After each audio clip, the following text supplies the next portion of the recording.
relationship which cannot be maintained except through them,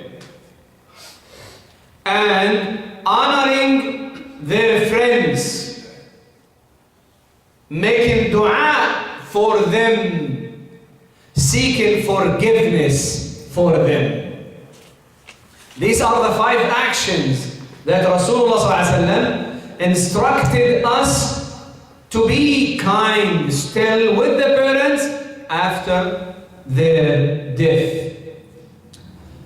وأخرج مسلم من حديث عبد الله بن عمر من حديث عبد الله بن دينار رحمه الله عن ابن عمر أنه كان إذا خرج إلى مكة كان له حمار يتروح عليه إذا مل ركوب الراحلة وعمامة يشد بها رأسه فبينا هو يوما على ذلك الحمار إذ مر به أعرابي فقال، أي ابن عمر يعني ابن عمر، ألست ابن فلان؟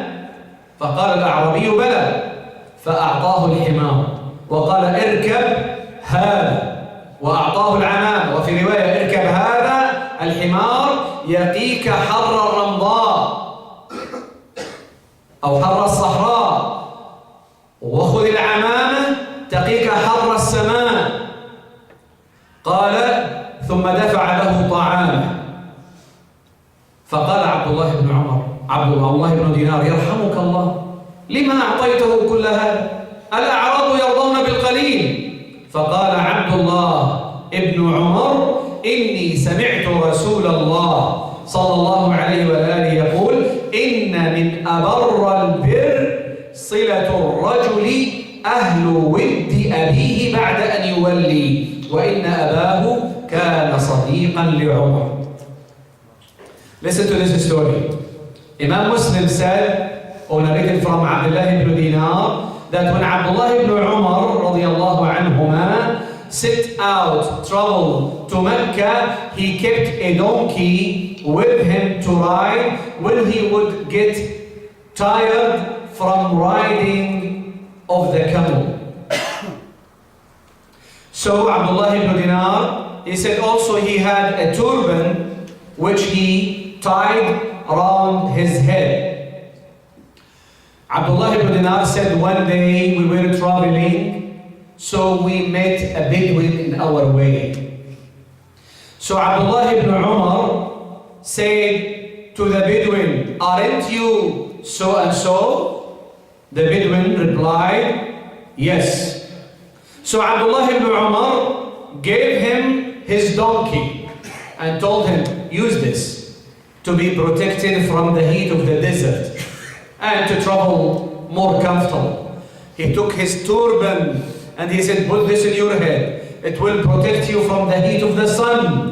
And he has the food. He said, and take this to have strong or enough strength to keep traveling.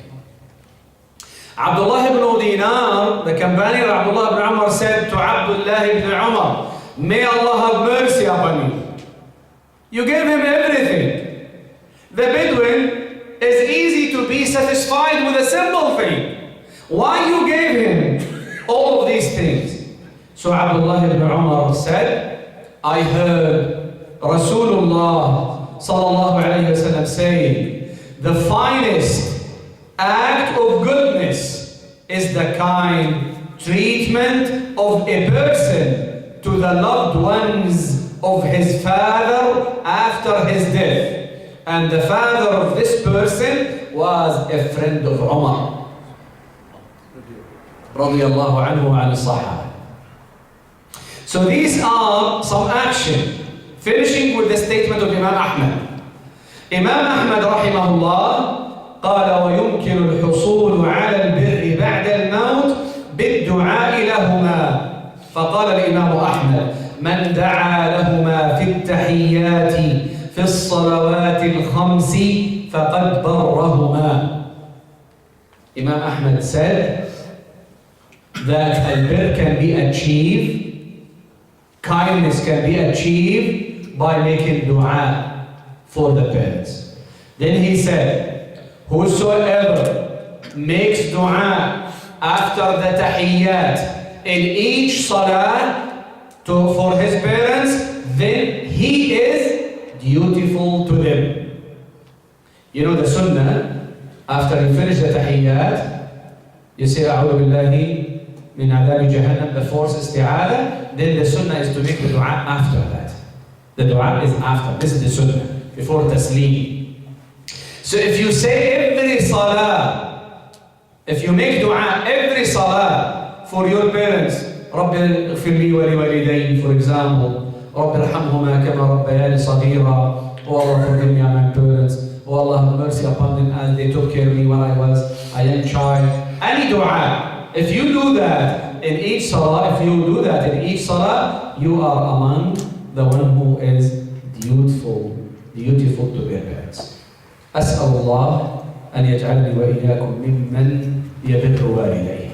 I ask Allah the Almighty to make all of us among those who are kind and dutiful to their parents.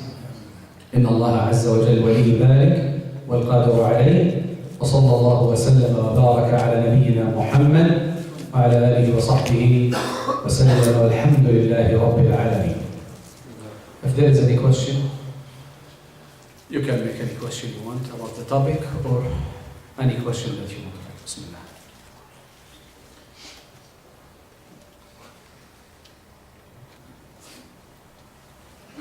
So next time, if Allah give us life, we will speak about your rights, guys. Don't worry. The rights of the son. The rights of the children. Don't worry. Inshallah.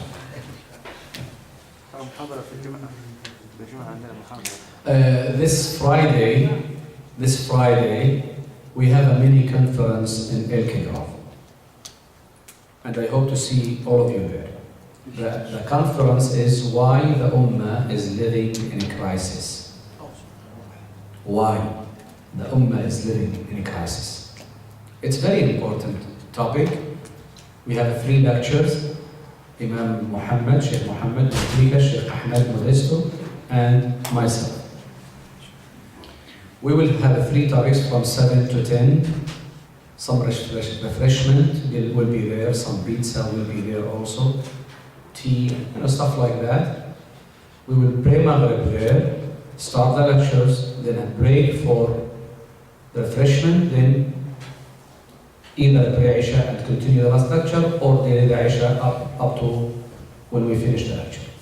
So inshallah ta'ala, be with us, inshallah. Be with us. It's very important to understand why we are living, why the Ummah is in a critical conditions and situation. We should know the reason. Once we know the reason, it's easy to avoid and to have the cure, inshallah ta'ala. Any question? MashaAllah. Friday, what time? Friday, 7 o'clock. We will send the email again, inshallah, with the flyer, with everything. Alaykum salam. From 7, and we have the address. I mean, some of you will show up there more than one time. So it's easy to be there. It's Wackford Center. The email will have the address. Yes. So the question is, moving out from your parents' house and being with your wife and your kids, because you have other siblings in the house that are now grown. So what is the take on that? What's the ruling? It's okay. There is no harm if you move and live alone. But the most important thing is that they will not need anything. You will not be away from them when they need you. You can pass daily to say, Assalamu alaikum, how's things going? Is there anything that I can do for you? If that day you cannot, at least a call. Assalamu alaikum, how are you doing? I can't pass today because subhanAllah, I have something. How are you doing? Is there anything that I can do for you? Then they will tell you. And they will be pleased with you. And they will make a lot of dua, even for you, subhanAllah, when they know that you are taking care of them and asking about them. So if they are in need, so you have to cover their needs when they are elder. You cannot just leave them and focus on the wife and the children and leaving them. If they cannot sustain themselves, it's obligatory upon the son to take care of them. Otherwise, they will be punished for abandoning them. So if we are outside, we are fulfilling these rights, visiting, taking care of them, inviting them sometimes, cooking some food. Do not cook today, we have something for you. You know, a lot of things we can do. A lot of things we can do. So these treatment, this kindness, asking them to make dua for you, being at their service. Whenever they need you, yes, I am here under your service. What do you need? And we know the story of the 3 persons from Bani Israel when they were traveling and the night came, so they entered a cave and a big rock came and they closed that cave. They tried to push the cave, this rock, they were not able to do so, it was so heavy. So what did they say? نسأل الله بصالح أعمالنا نتوسل إلى الله بصالح العمل. Let us ask Allah by using one of the best action that we have. So the first man spoke about kindness to his parents. He said, "Oh Allah, I have 2 parents. I never give my children or my wife anything to eat before them. I never did that. Always giving them first, then feeding the kids and the wife. One time, I got out far away. When I came in the night, they were sleeping. So I had the milk, and I stood the whole night. The kids were crying. They want to eat. The whole night. I did not want to wake them up to drink. Up to Fajr time. When they get up, I gave them this, then I feed my kids. If I did that for your sake, help us." So the Messenger ﷺ said, the rock moved a little bit. The second one, who has a cousin, and she was a woman in big need, asked him for a good loan. He said, "Well, I will not give you the money unless you make me able to do what I have to do with you." Like intercourse was in it. Under the need, the pressure of the need, she accepted. But he said, when I sat down with her, like the husband sat down with his wife, before engaging the relation, she said, "Fear Allah." So I stood, I left, and I left the money for him. "If I did this for your sake, help us." So he said, the rock moved a little bit, but still we cannot go out. The third one, he said, "I have workers that work for me, I paid for them, except one." He left. After maybe 2 or 3 years, he came back and he said, "Oh, so and so, I work for you and you did not give me the money." He said, "Yes, you are right. You see that mountain?" He said, "Yes. Everything in it, it's yours." He said, "Don't muck with me." "Are you mucking with me?" He said, "No. The sheep, the cotton, more, the camels, the cows, all of this is yours." So he took it and he left. He said, "Oh Allah, if I did that for your sake, help us." The rock moved and they went out. So we know that the bird, kindness, is one of the greatest actions without it. Any other question, or we give the mic to make the adhan? I mean, after the permission of the Imam, of course. سبحانك اللهم وبحمدك نشهد ان لا اله الا انت نستغفرك ونتوب اليك. جزاكم الله خير.